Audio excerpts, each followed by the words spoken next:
തൃശൂർ യാത്രക്കിടെ KSRTC ബസ്സിൽ ഒരു യുവതി ഒരു കുഞ്ഞിന് ജന്മം നൽകിയതും അതിന് പിന്നാലെ ഉണ്ടായ അഭിനന്ദനങ്ങളുമൊക്കെ തന്നെ വലിയ ചർച്ചാ വിഷയമാണ്. സോഷ്യൽ മീഡിയയിലും അല്ലാതൊക്കെ തന്നെ വലിയ ചർച്ചയാണ്.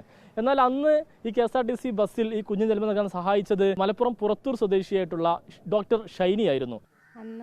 അന്ന് ബുധനാഴ്ച ഞാൻ തൃശ്ശൂരിൽ നിന്ന് എടപ്പാളിലേക്ക് വരുന്നൊരു വഴിയായിരുന്നു. ഞാനും എൻ്റെ അച്ഛനും അനിയത്തി ഉണ്ടായിരുന്നു ആ ബസ്സിൽ. വരുന്ന വഴിയാണ് ജസ്റ്റ് നമ്മൾ ബസ്സിലിരുന്നിട്ടൊന്ന് മയങ്ങിയിട്ടുണ്ടായിരുന്നു.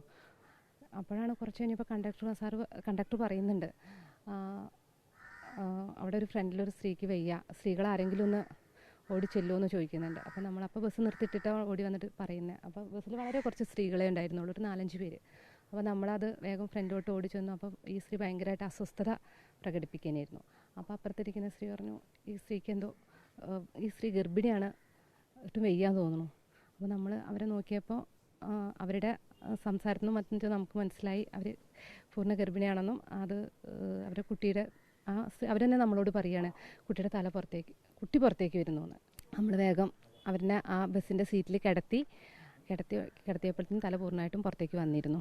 പിന്നെ ഒരു ആംബുലൻസിലേക്ക് ഷിഫ്റ്റ് ചെയ്യാനുള്ള മാർഗ്ഗങ്ങൾ കണ്ടക്ടറും ഡ്രൈവറും കൂടെ നോക്കുന്നുണ്ട്. പക്ഷേ ആംബുലൻസിലേക്ക് ഷിഫ്റ്റ് ചെയ്യാൻ പറ്റിയൊരവസ്ഥയല്ലായിരുന്നു അത്. അപ്പോൾ തന്നെ അവർ ബസ് തിരിച്ചു വിടുകയും അത് തൊട്ടടുത്താണ് അമല ഹോസ്പിറ്റലിൽ നിന്ന് 1-2 സ്റ്റോപ്പേ ഫ്രണ്ടിലോട്ട് വന്നിട്ടേ ഉള്ളൂ. അവിടെ ആംബുലൻസുകളൊക്കെ ഒത്തിരി കിടക്കുന്നുണ്ട്. അപ്പോൾ അമല ഹോസ്പിറ്റലിലേക്ക് എത്രയും പെട്ടെന്ന് തിരിച്ചു വിടാമെന്നുള്ള തീരുമാനത്തിൽ അവർ മാക്സിമം സ്പീഡിൽ വണ്ടി പോയിക്കൊണ്ടിരിക്കുകയാണ്. അതിനിടയിൽ അവർക്ക് വേണ്ട സഹായങ്ങളും അവരെ സമാധാനിപ്പിക്കലും ബാക്കി കാര്യങ്ങളും ഞാൻ അതിൻ്റെ ഉള്ളിൽ നിന്ന് നോക്കുന്നുണ്ട്. ഇടയ്ക്ക് കൊച്ചു പൂർണ്ണമായിട്ടും പുറത്തേക്ക് വന്നു. അപ്പോൾ പുറത്തേക്ക് വന്ന കുഞ്ഞിനെ ഞാൻ വേഗം കയ്യിലേക്ക് എടുത്തു. അപ്പോഴേക്കും അമലയുടെ ഗേറ്റ് വരെ എത്തിയിട്ടുണ്ടായിരുന്നു. ഹോസ്പിറ്റലിൽ എത്താറായോ ചോദിക്കും, കാരണം കുഞ്ഞിൻ്റെ കയ്യിലാണ്. അപ്പോൾ നമ്മൾ ഈ കയ്യിൽ പിടിച്ച കുഞ്ഞിനെ കൊണ്ട് ഹോസ്പിറ്റലിലേക്ക് എത്താറായോ ചോദിക്കുന്നത്. അപ്പോൾ അതേ നമ്മൾ എത്തിയെന്നും പറഞ്ഞു. വേഗം അമല ഹോസ്പിറ്റലിലേക്ക് കയറി. അവിടെ എത്തിയപ്പോഴത്തേനും അവിടുത്തെ മെഡിക്കൽ ടീംസ് കയറി വന്നു. കുഞ്ഞിനെ അവർ മേടിച്ചു, കോഡ് കട്ട് ചെയ്ത്. അപ്പോഴൊക്കെ ഈ അമ്മ എൻ്റെ കൈ പിടിച്ചിട്ടാണ് നിൽക്കുന്നത്. അതിലിടയ്ക്ക് എന്നോട് പറയുന്നുണ്ട്, എൻ്റെ ഹസ്ബൻഡിനെ വിളിക്കുമോ. അവിടെ 1-2 നമ്പേഴ്സ് അവർ പറയുന്നുണ്ട്. ഫോൺ നമ്പർ 1-2 പറയുന്നുണ്ട്. പിന്നെ അവർക്ക് പറയാൻ പറ്റുന്നില്ല. 2 നമ്പർ പറഞ്ഞ് അവർ ക്ഷീണിക്കുകയാണ്. പക്ഷെ അവർ വളരെ ധൈര്യമുള്ളൊരു സ്ത്രീയായിരുന്നു. അതിലിടയിൽ ഭയങ്കര അവരെ ഒരു ധൈര്യം കൊണ്ട് മാത്രമാണ് നമുക്കത് ആ സാഹചര്യത്തെ അതങ്ങനെ ഒരു ഇതാക്കാൻ പറ്റിയത്. പിന്നെ അവിടെ എത്തി മെഡിക്കൽ ടീംസ് കയറി എൻ്റെ കയ്യിൽ നിന്ന് കുട്ടീനെ മേടിച്ചു, കോഡ് കട്ട് ചെയ്തു. അമ്മയും കുഞ്ഞും സെപ്പറേറ്റ് ആയപ്പോൾ അപ്പോഴേക്കും കുട്ടി കരയുകയൊക്കെ ചെയ്തു. അപ്പോൾ അവരോട് ഞാൻ പറഞ്ഞു കുഞ്ഞ് കരയുന്നുണ്ട് എന്നുകൊണ്ട് സമാധാനിപ്പിക്കുകയൊക്കെ ചെയ്തു. അത് കഴിഞ്ഞ് കുഞ്ഞിനെ പുറത്തേക്ക് കൊണ്ട് കൂടെ തന്നെ ഞാനും ഇറങ്ങി. അതിനുശേഷം ഹോസ്പിറ്റലായിട്ട് പ്ലാസിൻ്റെ ഡെലിവറി അങ്ങനെയുള്ള കാര്യങ്ങളൊക്കെ അവിടെ നടത്തുന്നുണ്ട്. ഞാൻ കൈ വാഷ് ചെയ്യാൻ പോയി. എന്നിട്ട് ഞാൻ ഏകദേശം അത് കഴിഞ്ഞ് വന്നിട്ട് ഇവരുടെ കൂടെ ആരും ഇല്ലയെന്ന് കണ്ടപ്പോൾ ഒരു 1/2 മണിക്കൂറോളം ഹോസ്പിറ്റലിൽ സ്പെൻഡ് ചെയ്തു. അപ്പോൾ അമ്മയും കുഞ്ഞും സുഖമായിരിക്കുന്നു. കുഞ്ഞിനെ NICUയിലേക്കും മാറ്റി, അമ്മേനെ അവിടെ നിന്ന് റൂമിലേക്കും മാറ്റി. അത് അറിഞ്ഞതിൻ്റെ ശേഷം നിങ്ങൾ പൊക്കോളൂ, ഇവർ 2 പേരും സുഖമായിട്ടിരിക്കുന്നു പറഞ്ഞപ്പോൾ ഞാൻ എൻ്റെ അഡ്രസ്സും ഒക്കെ കൊടുത്തിട്ട് പേരും അഡ്രസ്സൊക്കെ പറഞ്ഞു കൊടുത്തു. ഞാൻ പോന്നു. സത്യം പറയാച്ചാൽ അവിടെ എൻ്റെ കൈകളിനെക്കാട്ടിയും കൂടുതൽ ദൈവത്തിൻ്റെ കൈകളാണ് പ്രവർത്തിച്ചെന്ന് പറയാനാണ് ഞാൻ ഇഷ്ടപ്പെടുന്നത്. കാരണം ആ സമയത്ത് നമുക്ക് തരുന്നൊരു മനസാന്നിധ്യം ഉണ്ടല്ലോ, അതൊരു വളരെ വലുതാണ്. കാരണം അത് ഒരു പക്ഷേ ഞാൻ പഠിച്ചത് ആയുർവേദ ഡോക്ടറാണ്. ഞങ്ങൾ പഠിക്കുന്ന കാലത്തും അതിനുശേഷവും ഞങ്ങൾക്ക് കിട്ടിയ ട്രെയിനിങ്ങിൻ്റെ അടിസ്ഥാനത്തിൽ തന്നെയാണ് ആ ഒരു ധൈര്യം വന്നത്. പിന്നെ ബാക്കി ആ ധൈര്യത്തിൽ ഞാൻ ചെയ്യാൻ തുടങ്ങി.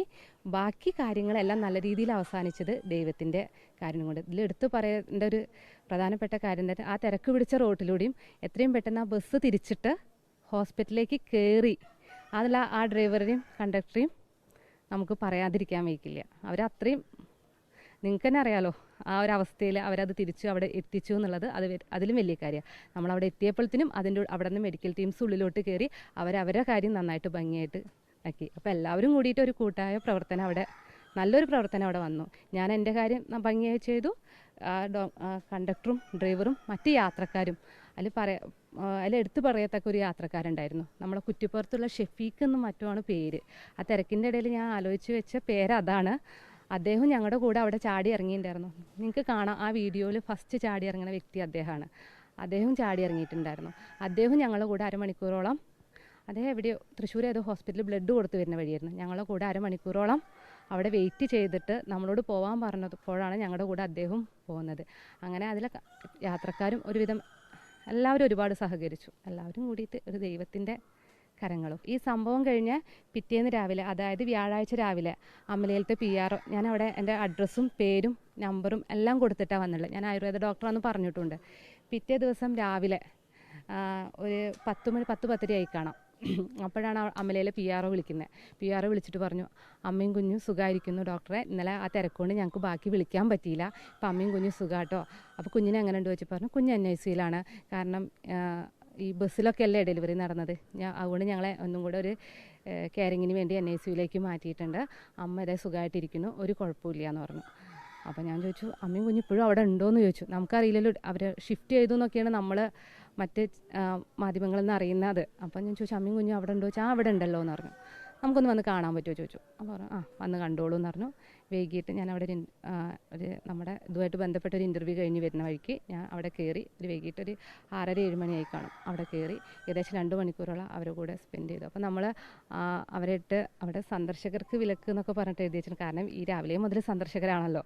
അപ്പോൾ നമ്മൾ ഉള്ളിലോട്ട് കയറിയപ്പം ഞാൻ മനസ്സിലായോ എന്നൊരു ചോദിക്കേണ്ട ആവശ്യമുള്ളൂ. അവരാ കിടക്കുന്ന സ്ഥലത്തുനിന്ന് എണീറ്റ് ഓടി വന്നിട്ട് എന്നെ കെട്ടിപ്പിടിച്ചിട്ട് പറഞ്ഞു, ഈ ചേച്ചിയാണ് കേട്ടോ, അവർക്ക് ഞാൻ ഡോക്ടറാണോ ഒന്നും അറിയില്ല, ഈ ചേച്ചിയാണ്, ഹസ്ബൻഡിനോട് പരിചയപ്പെടുത്തി കൊടുക്കുക, ഈ ചേച്ചിയാണ് കേട്ടോ എൻ്റെ കൂടെ ഉണ്ടായിരുന്നു, ഇവരാട്ടോ കുട്ടീനെ അതുവരെ ഇതാക്കിയിട്ട് പറഞ്ഞു, ഞാൻ ഇന്നലെ മുതലേ പറയുന്നില്ലതല്ലേ എന്നൊക്കെ പറഞ്ഞിട്ട്. അതായത് ഇത് തന്നെയാണ് എൻ്റെ ജീവിതത്തിലെ ഏറ്റവും വലിയ അനുഭവം.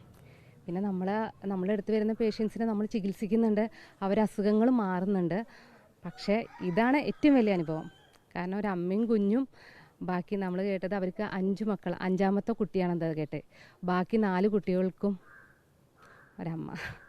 എല്ലാം കൂടി ആലോചിക്കുമ്പോൾ വളരെയധികം സന്തോഷം തോന്നുന്നു. ഞാനിപ്പോൾ എൻ്റെ UG കോഴ്സ് കഴിഞ്ഞിട്ട് 12 വർഷമായിട്ട് ഞാനിവിടെ ശ്രീശങ്കര ആയുർവേദ ഹോസ്പിറ്റലിലാണ് വർക്ക് ചെയ്യുന്നത്. അതിലിടയ്ക്ക് ഞാൻ PG ഡിപ്ലോമ കോട്ടയ്ക്കൽ ആയുർവേദ കോളേജിൽ ചെയ്തു. ഡോക്ടർ ഷൈനിയുടെയും ഒപ്പം തന്നെ ഈ ബസ്സിലെ ഡ്രൈവർ, കണ്ടക്ടർ, മറ്റു യാത്രക്കാർ, ഒപ്പം യുവതിയുടെ ധൈര്യവും എല്ലാം കൂടി ചേർന്നപ്പോഴാണ് നിലവിൽ ഈ അമ്മയും കുഞ്ഞുമൊക്കെ തന്നെ സുഖമായിരിക്കുന്ന ഒരവസ്ഥ ഉണ്ടായത് എന്നുള്ളതാണ് ഏറെ പ്രധാനപ്പെട്ട കാര്യം. സമീർ ബിൻ കരീം, 24, തിരൂർ.